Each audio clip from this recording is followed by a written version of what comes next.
He is one of the world's most infamous serial killers. He literally butchered his victims. He is responsible for the murder of 5 prostitutes in London's East End. He was peculiar, he was narcissistic, and had a rich, sadistic fantasy life. Crime scenes so gruesome, they shock even the most hardened investigators. There was a great mutilating gash down her abdomen. He was somebody who wanted attention, who wanted recognition. But who is this monster that lurked along the gaslit alleys of London's East End? His name? Jack the Ripper. He knew the people, he knew the streets, and he was working on familiar territory in what modern serial killing terms is called the comfort zone. He must have been someone who didn't stand out from the crowd. The true identity of Jack the Ripper is something that we may never really know. But what a name he'd created. I think everybody likes a whodunit, and Jack the Ripper is the classic whodunit. Jack the Ripper, up next on Biography.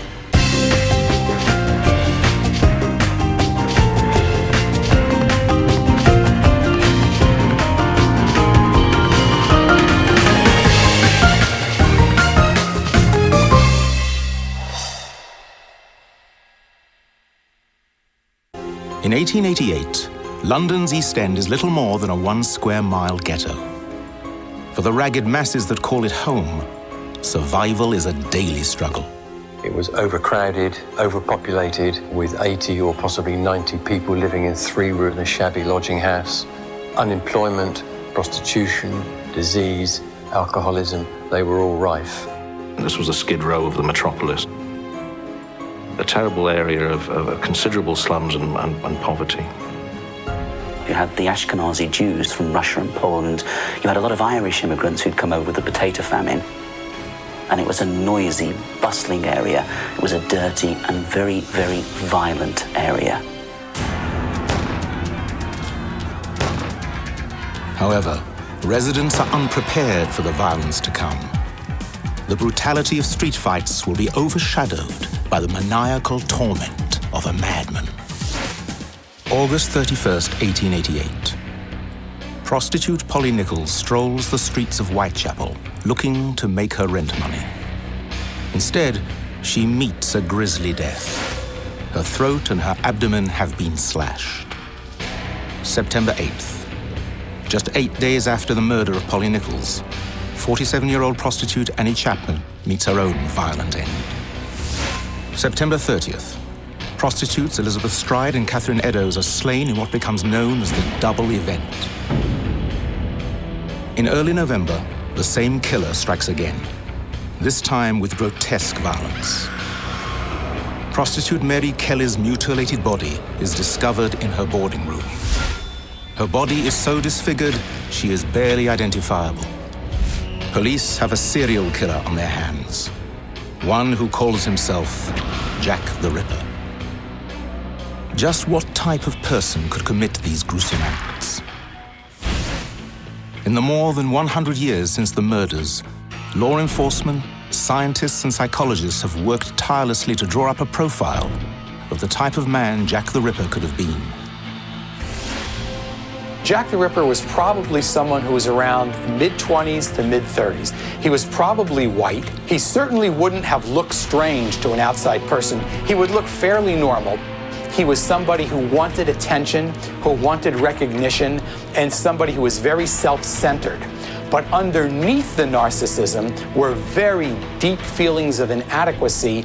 I wouldn't be surprised at all if Jack the Ripper was married, probably married to a woman either much older, much younger, or someone who is inadequate in some way, but somebody that he would feel totally dominant with. However, in August 1888, the residents of Whitechapel are unaware that a sadistic killer like this is lurking on the streets. Prostitutes continue to peddle their wares in the darkened streets and back alleys of Whitechapel. Mary Ann Polly Nichols is among those unfortunate souls. On the evening of August 31st, Nichols shows off her new hat to the owner of her boarding house. Though short on her rent, she drunkenly brags that with her jolly bonnet, she'll soon have her money. Polly heads out into the night, unaware of the grisly fate that awaits her. At around 3:30 a.m. on August 31st, 1888, a carter named George Cross was walking along this East London thoroughfare, then called Bucks Row, when he spied a bundle lying in a gateway that stood here. Crossing to investigate, he saw it was the body of a woman. Within moments, another carter, Robert Paul, had joined him, and they decided to go and find a police officer. They came back with 3, one of whom, P.C. Neal, shone his bullseye lantern onto the woman, and the 5 men saw to their horror that her throat had been cut. And when her body was removed to the mortuary, it was found that not only had her throat been cut almost to the bone, but there was a great mutilating gash down her abdomen. Now, if you like, that gash in itself was a clue to the personality of the killer. This wasn't just somebody robbing her and cutting her throat. There was something sick about the killer himself. Polly Nichols is not the first prostitute to be murdered in Whitechapel. Earlier in the year, 2 other prostitutes are also killed. Although eventually discredited as Ripper victims, the press alludes to a connection between the killings. On the morning of Nichols' death, the Star newspaper's headlines blare, "A revolting murder. Another woman found horribly mutilated in Whitechapel. Ghastly crimes by a maniac." The press, they had a field day, to be honest. They reported every detail of the murders, and this fed a public fascination for what was going on. In each case, the victim has been a woman of abandoned character. Each of the ill-lighted thoroughfares to which the women were decoyed to be foully butchered are off-turnings from Whitechapel Road. The fact that these 3 tragedies are so strangely alike in their details is forcing on all minds the conviction that they are the work of some cool, cunning man with a mania for murder. The alarming similarities of the murders are not lost on the Metropolitan Police, and Scotland Yard is called in to investigate. They assign one of their most decorated detectives to the case, Inspector Frederick George Aberline. He was up against a new kind of criminal, a criminal with a mentality that we now know as serial killers. These are people who are well organised, ruthless, cunning, and they seem to be able to get the devil's luck on their side, and that was certainly the case with this murderer. In the summer of 1888, London's Whitechapel district is being tormented by a serial killer. The 600,000 men, women and children who call the city's poorest enclave home now live in constant fear. A faceless, nameless killer stalks their nighttime streets. Polly Nichols is not the first prostitute murdered in Whitechapel. Earlier that year, 2 other women meet an equally violent end. I think the main thing to remember about the Nichols murder is that the newspapers and the police suddenly thought, have we got a repeat killer on our hands here? And it was immediately associated with the previous murders of Emma Smith and Martha Tabram, which probably weren't related at all, but it was certainly in the press that there may be a maniac at large. So great is the fear that rewards are offered in the hopes that the killer can be apprehended. Ellen P. Walter & Son of Spitalfields, a clothing manufacturer, writes to England's Home Office, asking them to offer a reward in exchange for information leading to the arrest of the murderer. Much to the public's dismay, the government summarily rejects the request. Rewards had in fact been offered by the Metropolitan Police and others at various times in the past, and the policy had been discontinued because it was felt the offering of rewards encouraged people to give false information in the hope of getting the reward. Down on the streets of the East End, Inspector Frederick Aberline of Scotland Yard and Inspector Edmund Reed of Whitechapel Division, along with their men, methodically search for the killer. While violence was commonplace in the East End, this type of murder was very unusual, and the police were ill-equipped by experience or training to be able to deal with it. And I think what they were up against was this well-organised murderer who probably lived and worked locally, and he had the knack of speedily removing himself from the crime scene and thereby avoiding capture and making good his escape. If you look at the Jack the Ripper cases, these were planned to a large degree. The offender brought a murder weapon with him. He didn't use a weapon of opportunity, and no one ever recovered any murder weapons. Detectives on the case are in a race to catch their man before he kills again. And they are not the only ones hunting the killer.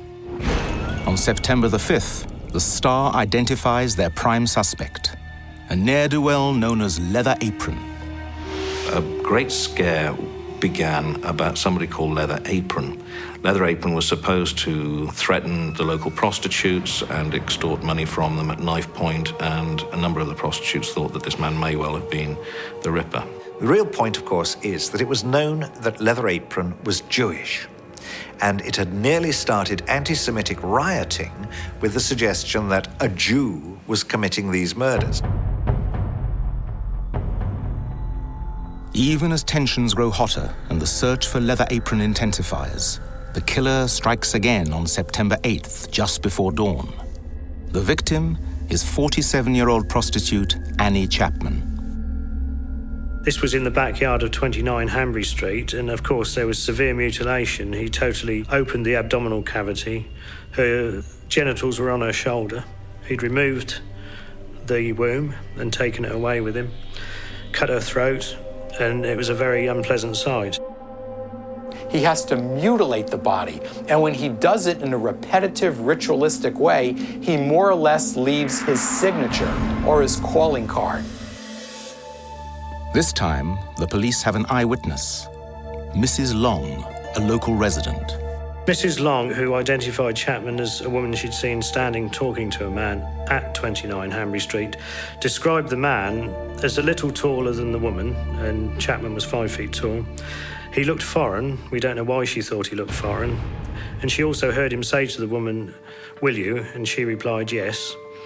And there's a further descriptive passage in the local press of the time, which didn't appear in the police reports, that he was wearing a long overcoat and a deerstalker hat. In addition to Mrs. Long's testimony, a leather apron is found lying in the rear yard at 29 Hanbury Street. 2 days later, Sergeant William Thick of the Metropolitan Police arrests boots finisher John Pizer, the man reputed to be Leather Apron. The police fight through angry mobs as they lead Pizer into the station for questioning. Cries of murderer and Leather Apron fill the air. I think to satisfy the public clamour that Leather Apron should be arrested, the police apprehended John Pizer. At least they appeared to be doing something. Now, Pizer had a dodgy record. He had attacked a man with a knife the previous year, and he was charged with indecent assault on a prostitute shortly before the murders began. Under questioning, Pizer denies that he has ever been referred to as Leather Apron. Sergeant Thick contradicts his testimony, saying he has known him for 18 years and that he's definitely the man known by that name. Eventually, Pizer provides a credible alibi and is released. The leather apron found in the yard proves to be a red herring as well. It belongs to a nearby resident. Adding to Scotland Yard's frustration, several other suspects brought in and interrogated are cleared of suspicion. And serious historians recognize that, given the limitations of forensic science, which was effectively non-existent at the time, the police really did as good a job as one could reasonably expect. The police put detectives in disguise on the streets, just trying to look the part, wearing patches, walking sticks, anything to make them not look like a detective. In fact, the joke of the time was that whatever they dressed up in, they always kept their big policeman's boots on and gave themselves away. That's not the only factor, because of course, policemen on the whole are fairly big, robust men. So I think even putting plain clothes on them didn't disguise their, their true calling. The police tactics are evidence of the terror the killer has unleashed on the streets of Whitechapel. There is a public panic, and no attempt to track the killer seems too absurd. By September of 1888, dozens of additional detectives and policemen have been moved into the East End. They are joined by members of the newly formed Whitechapel Vigilance Committee, headed by businessman George Lusk. The police continue to haul in dozens of suspects from the East End. Inspector Aberline points to Joseph Eisenschmidt, a mad Swedish butcher, as the principal suspect. At the inquest for Annie Chapman, Coroner Wynne Baxter concludes the killer has surgical expertise, based upon the degree of the mutilations and the fact that Chapman's uterus is missing.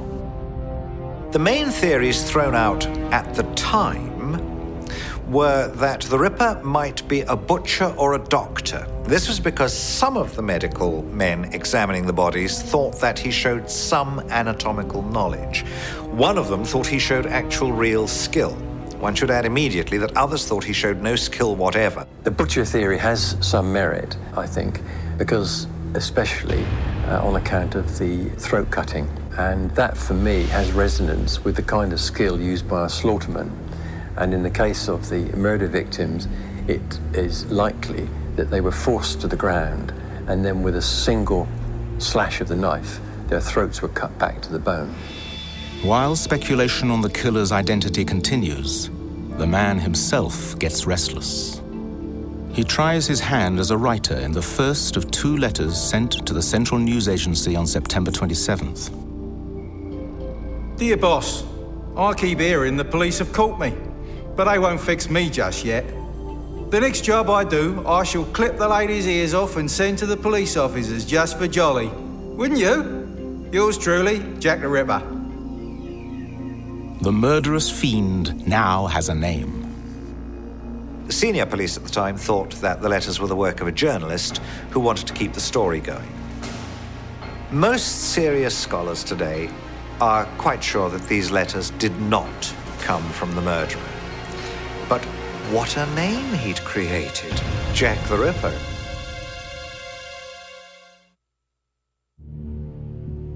As the police hunt Jack the Ripper, the residents of Whitechapel try to carry on with their lives. However, this killer has other ideas. In his second letter to the Central News Agency, dated September 27th, the Ripper enthusiastically brags, "My knife's so nice and sharp, I want to get to work right away." Without a doubt, Jack the Ripper wanted to take complete credit for all of the murders, and that's why he sent letters to the police describing the murders themselves. He wanted to offend the police, he wanted to shock the police, and he actually achieved that. The murders of Polly Nichols and Annie Chapman stun the community. But Jack the Ripper is about to shock them even further. At 1 a.m. on the 30th of September, a cart named Louis Dimschutz pulled his cart into the backyard of the Polish and Jewish Working Men's Club, number 30, Berner Street, on the site now occupied by this school. As he did so, his pony sheared up with alarm and pulled away to the right.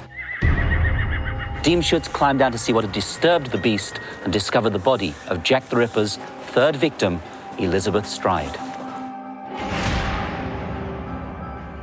She'd only had her throat cut, and the argument for her being a Ripper victim is the killer was disturbed by the arrival of the witness Dimschutz in his horse and cart, and the killer then made his way off without carrying out any further mutilation. I don't think Stride was a Ripper victim, but I can't prove that.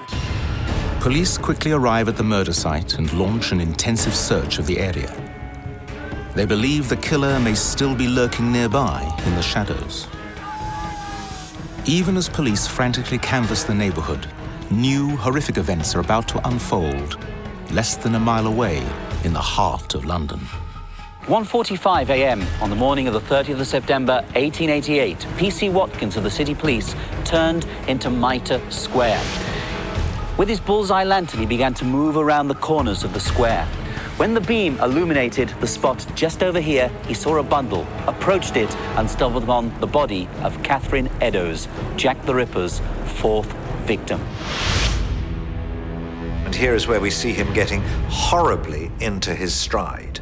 Some very detailed post-mortem obsessive activity attacking the face. He took their organs out, and he did so in a very methodical way and a very brutal way that really shocked the conscience of the entire community, even the police force at that time. He nicked both eyes, he put V-shaped cuts on her cheek. The tip of her nose was cut off, she had a diagonal slash across her right cheek, and part of one of her earlobes had been detached and fell off. The abdomen was totally opened up, intestines removed. He took away with him the left kidney and the uterus. He probably wasn't fully satisfied, fully gratified with the first killing for one reason or another and wanted to do it again. And he felt perhaps that he could do it again because of the circumstances that presented themselves at that time.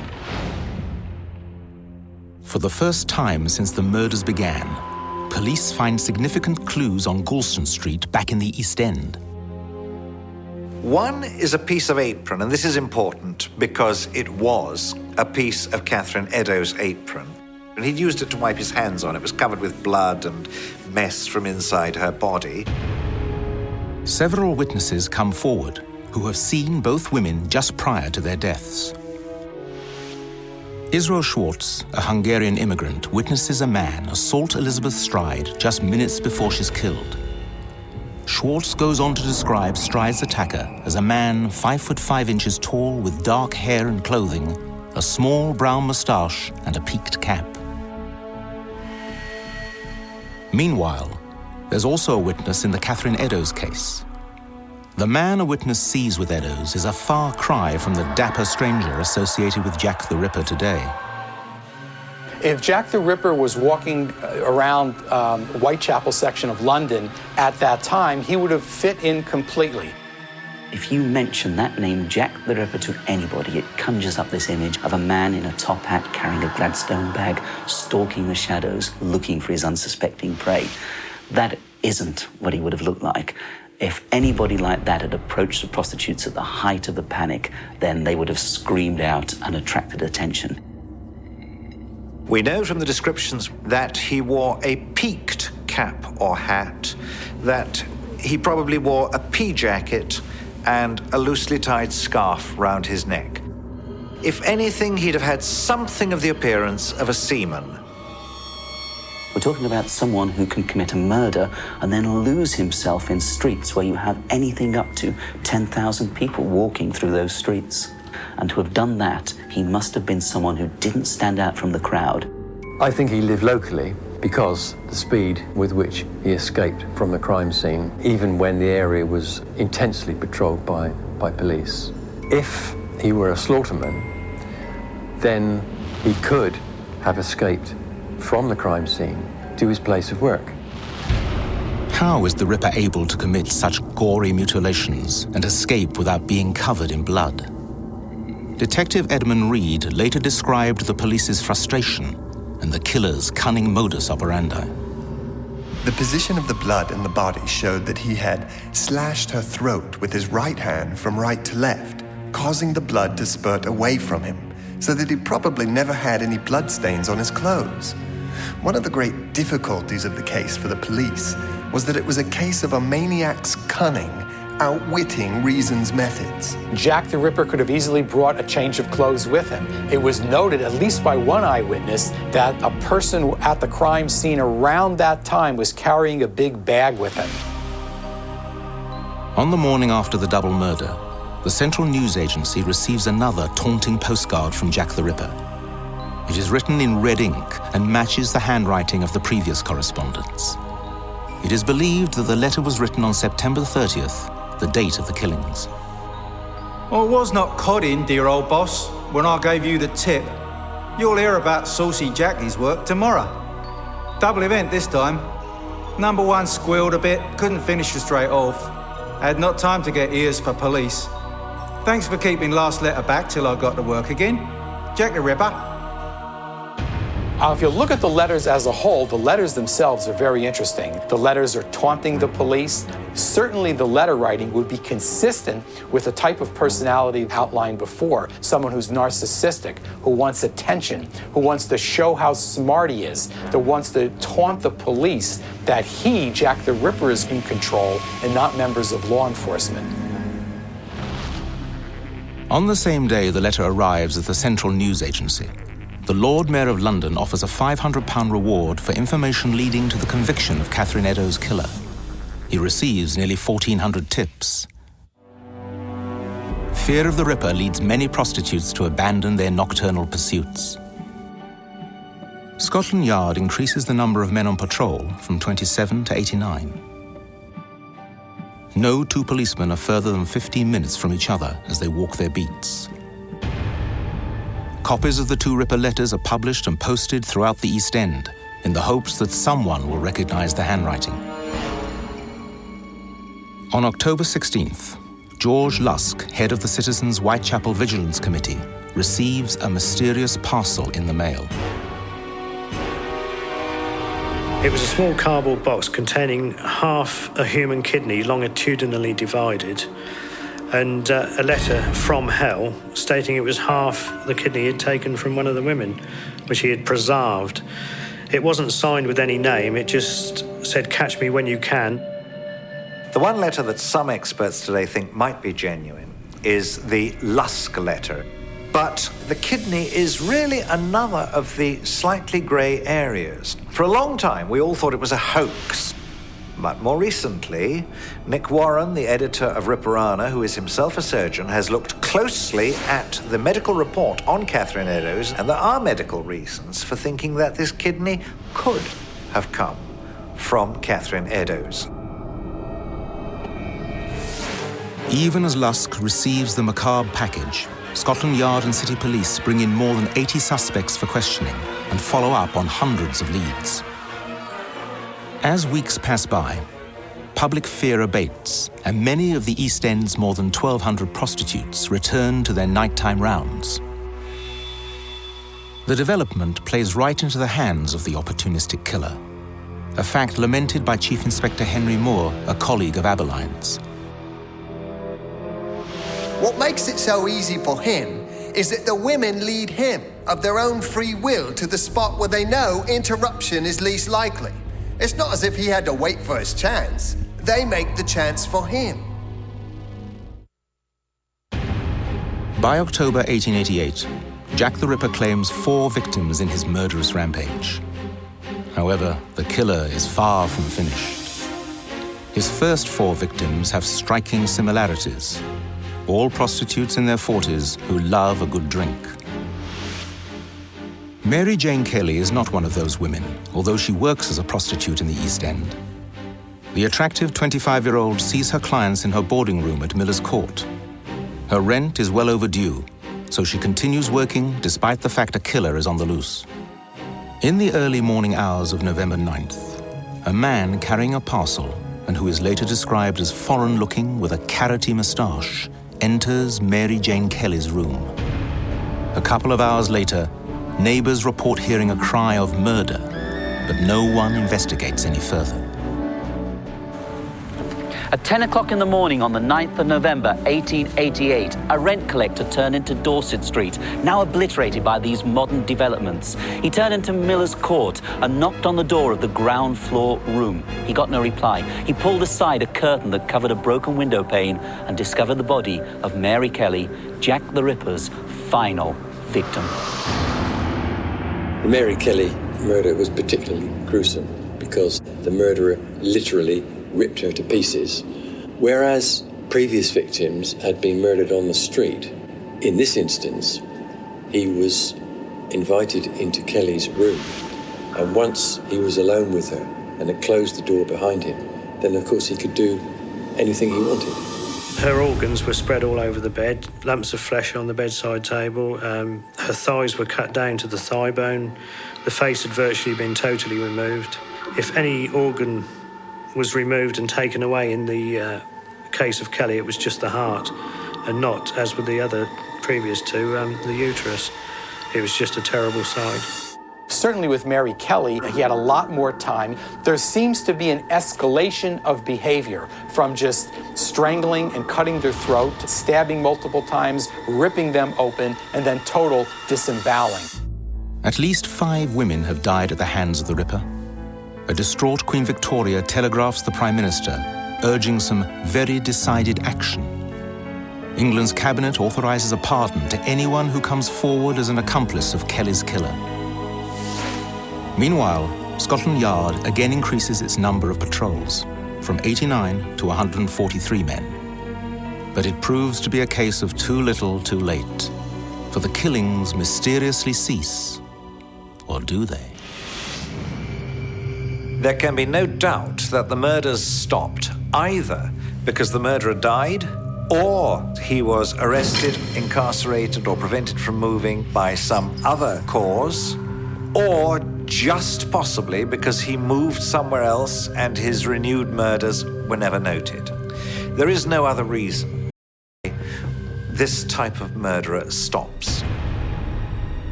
Eventually, the Metropolitan Police reduced their patrols as the havoc wreaked by the Ripper dissipates and life in the slum-ridden East End returns to normal. Or so it seems. It's a common fallacy that the murders ceased after November 1888 because, of course, we have the murder of Alice Mackenzie on the 17th of July 1889. And the final Whitechapel murders victim was Francis Coles on the 13th of February 1891. Could it be that Jack the Ripper has returned after a 7-month respite from his bloody rampage? The theory is taken up by Inspector Edmund Reed of the Metropolitan Police. Inspector Reed seemed to think that Mackenzie and Coles were in fact also Ripper victims. Despite Reed's beliefs, the killings, while violent, lack the frenzied characteristics of the earlier crimes. Some close to the case suggest they are the work of a copycat killer. It's unlikely, I would think, that any of those subsequent crimes were the work of the Ripper. The police are divided as to just how many women the Ripper actually killed, a debate that rages on today among Ripper historians. No one knows for certain how many murders there were. Depending on your choice of authority, the number ranges anywhere between 4 and about 18. I don't think there's anything unusual in there being uncertainty about the number of victims we can ascribe to any one serial killer. My own belief is that Jack the Ripper killed between 4 and 6 women. In my opinion, he probably killed more than that. And I say that because it's very hard to stop this on your own. Most so-called experts plumb for 5, and they are Nichols, which was the 31st of August 1888, through Annie Chapman, Stride, Eddowes, and the final victim being Mary Kelly. But even more controversial than the number of victims attributed to Jack the Ripper is the identity of the man himself. In 1894, a memorandum written by Sir Melville Macnaghten, Assistant Chief Constable of Scotland Yard's Criminal Investigation Department, appears in the Sun newspaper. He penned a document naming 3 people he thought were likely suspects: Druitt, Ostrog and Kosminski. This 1894 mention is the first mention we find of those names in connection with the murders. Druitt was a school teacher and barrister. He committed suicide at the end of 1888, shortly after the murder of Mary Kelly. Apparently feared that he was going insane. We have absolutely no knowledge or idea of why he ever became a candidate for being the Ripper, other than the fact that Macnaghten says the family thought that he was possibly the murderer. The second suspect is believed to be Aaron Kosminski, a Polish-Jewish hairdresser who was declared legally insane in 1888. Sir Robert Anderson, head of Scotland Yard's CID, claims that a witness identified this man as the murderer. In the end, claims that he has a hatred of women and strong homicidal tendencies prove unfounded, and Kosminski is ruled out as a suspect by most Ripperologists. Macnaghten's third and final suspect is Michael Ostrog, a Russian conman who has passed himself off as everything from a surgeon to a priest. Ostrog, I think we can fairly safely dismiss. He was a much older man. He was a con man and a petty thief and was probably in France at the time of the murders. Macnaghten and Anderson are but 2 of the scores of men with a vested interest in the Whitechapel murders. What about the detectives in the field? Who do they think committed the killings? In 1903, now retired Detective Frederick Aberline suspects George Chapman, a man who was convicted of poisoning his 3 wives. Aberline believed that if you were wicked enough to poison your wives, you were clearly wicked enough to be Jack the Ripper. Well, wicked enough may be, but psychologically, they're totally different types of crime, and Chapman clearly was not Jack the Ripper. Aberline later concedes, however, that Scotland Yard is really no wiser on the subject than it was 15 years ago. When an American journalist visits the Yard's crime museum in the early 1900s, he asks why there are no relics of the Ripper murders. The detective conducting the tour replies, "There is no more of a clue to that chap's identity than there is to the identity of some murderer who will kill someone 100 years from now."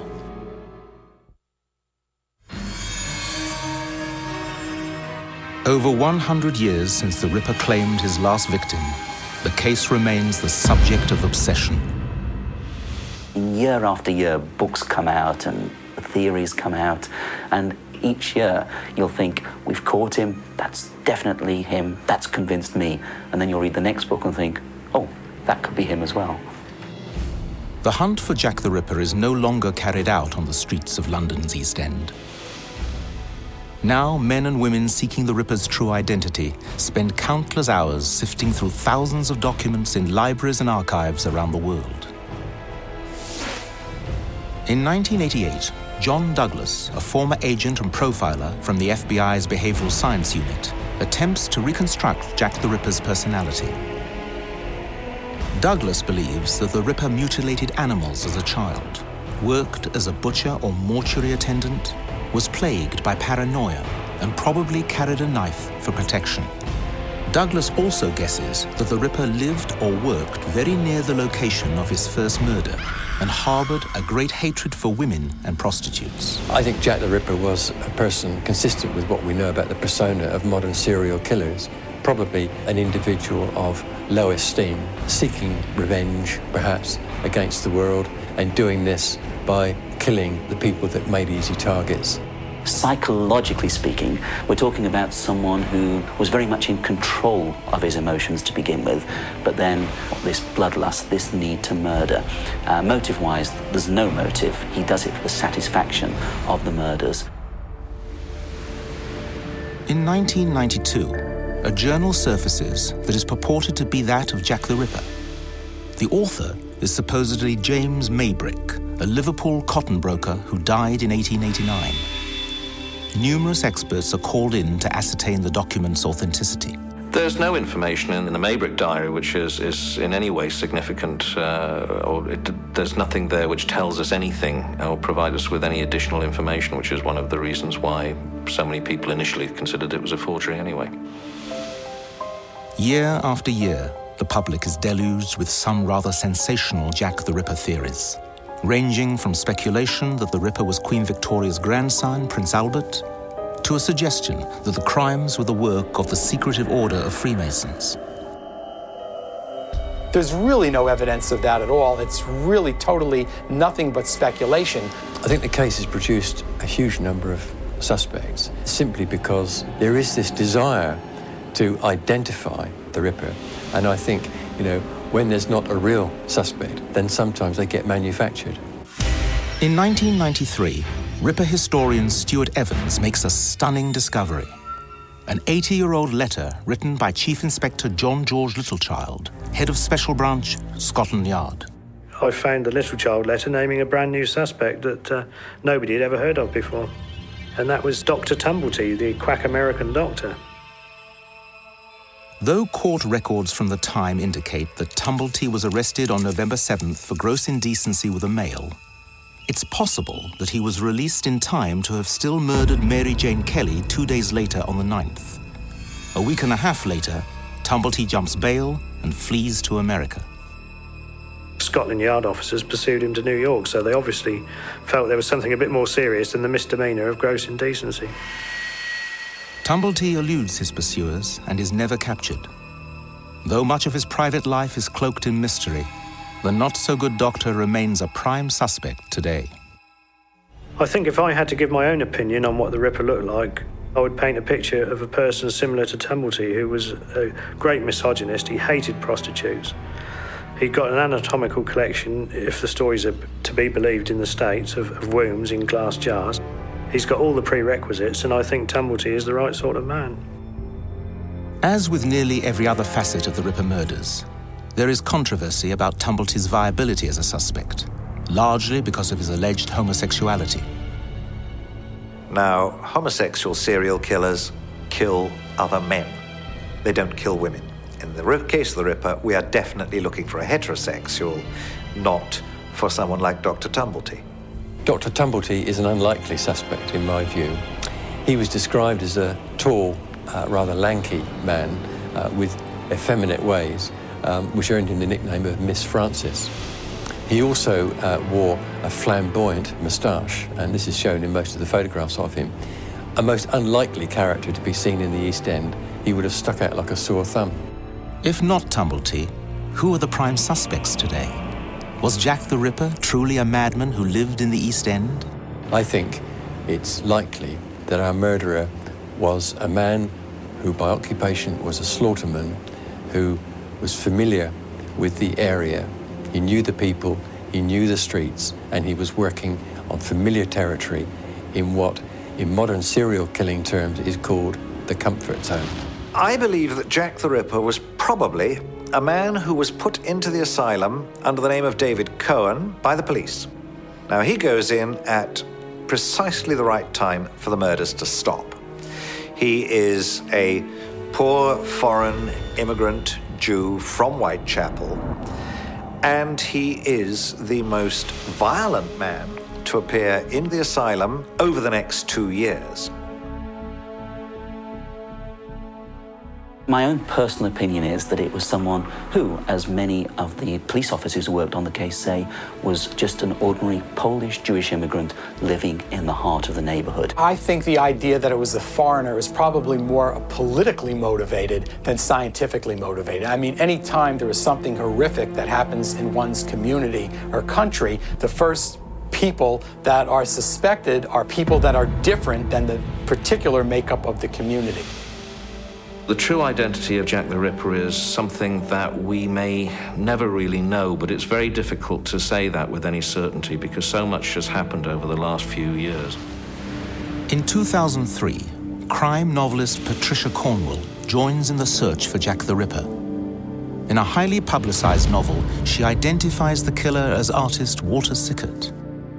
What makes Patricia Cornwell's analysis so compelling is that she combined not only forensic science, but combined it with psychological science, behavioral science, and a great deal of common sense. When you look at all of the elements of the Jack the Ripper case and look at the life, background, and behavior of Walter Sickert, it really seems to fit.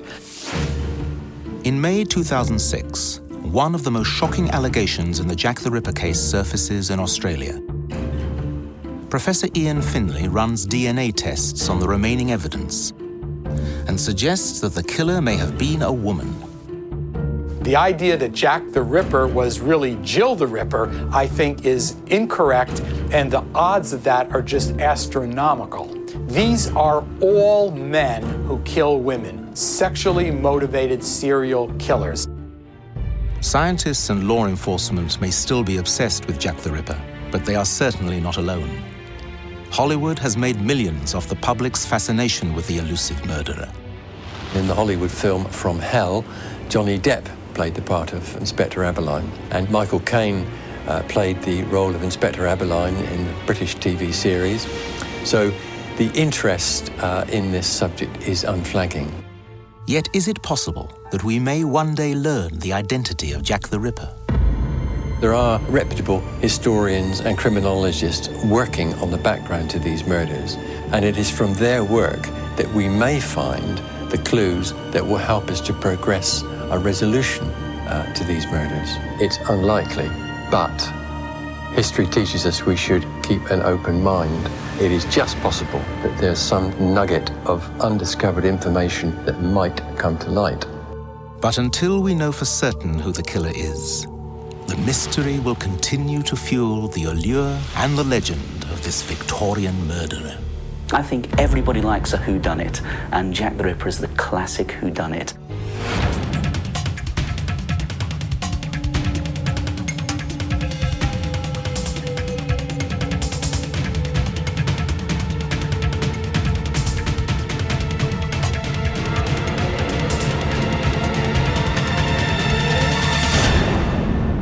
I keep hearing the police have caught me, but they won't fix me just yet.